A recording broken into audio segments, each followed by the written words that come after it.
बिस्मिल्लाहिर्रहमानिर्रहीम। मेरे दोस्तों, मेरे बुज़ुर्गों, पंजाबी भराओ, अस्सलाम वालेकुम। हर रोज़ की तरह अज दा कलाम हीर वारिस शाह मैं सुना रहा अपने पंजाबी भरावां नूं, सूफिया दे मनन वालियां नूं। और अज दा कलाम जिहड़ा है वो ये वे कि रांझा चौके मस्जिद दे विच ते उत्थे जिहड़ियां बच्चों दी पढ़न लिखण वालियां दी चीज़ां ने उन्हां वालों दी नज़र पैंदी है। तो हर चीज़ बाबा जी वारिस शाह रहमतुल्लाह अलैह ने वो सारी मंजर कशी पेश फरमाई है। इस कलाम नूं सुन के लाइक ते शेयर जिहड़ा जरूर करना है। तो मैं पेश कर रहा बाबा जी फरमाते ने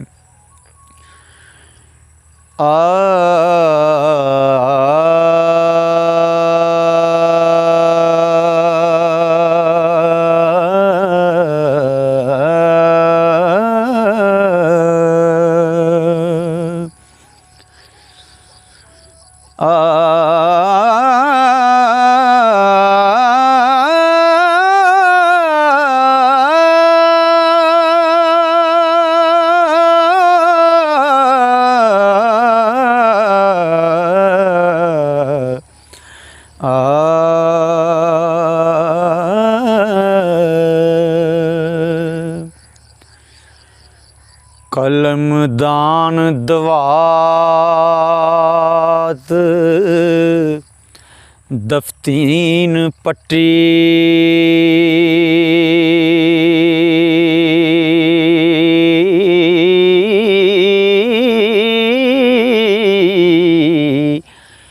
नावा एंबली वेख दे लड़कियां दे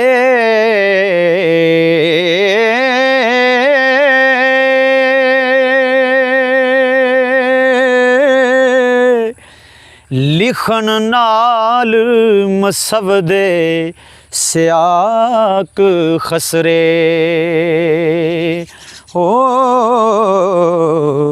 स्याई और जे लिख दे वर्कियां दे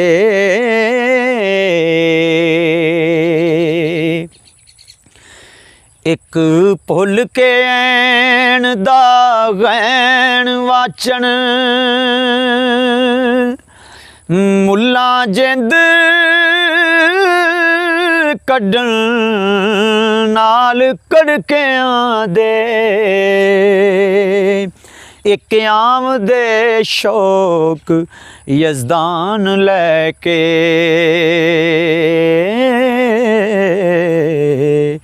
विच मकतबां दे नाल तड़कियां दे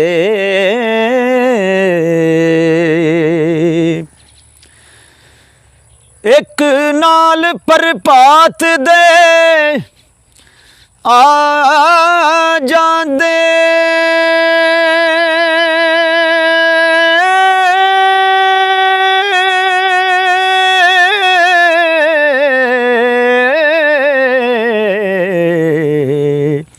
मारे खौफ दरेड़ियां डरकियां दे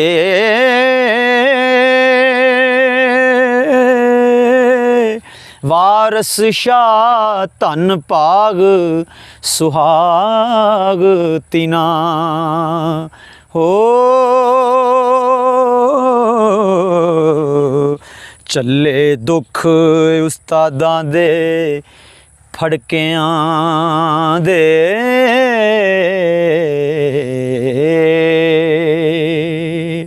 तो बेलियो इस कलाम नूं शेयर जिहड़ा है ते लाइक करना नहीं भुलना।